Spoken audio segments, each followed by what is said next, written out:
Paroy! Kay gandang umaga naman. Ang ganda ng sikat ng araw. Makita na silang napayawala yan. Ayun! Kalmadong kalmado. Oh. Na may ulap to daw ipo-ipo. Design yan, puno. Ang tawag dyan, ulap tree. Yan ang tinatawag doon na ulap tree. Ulap tree. Oo.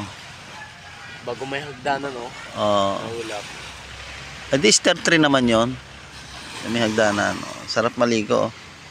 Kalmado. Ano yung yung tape? Habang nag-aantay yung mga pangulong tsaka yung bangka.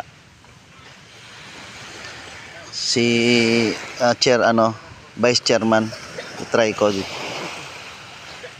Sorry, try ko. Oh, yan. Wala ako sa susunod. Wala pang tarik si Trico dos eh. Kaya tinabunan muna natin para hindi masyado mainitan. Kailangan pambila ng tarik. Luma ng tarik niya.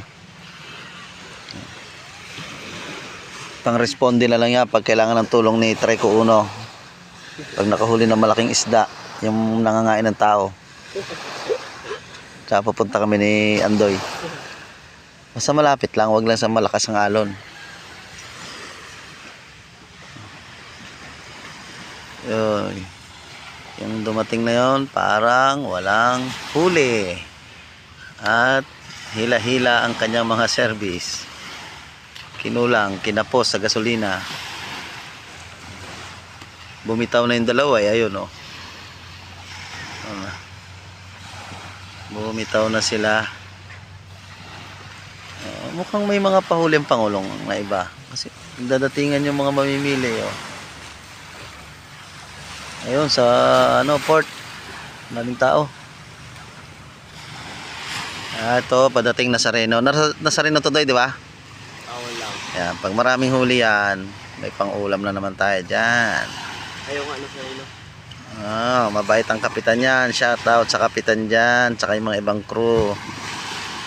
Ay, bait yan to. Bait. Ano yung bait? Bait yan. O yung katig mahaba. Ang nasa rin ay maliit lang. Bait yan, bait. Si bait.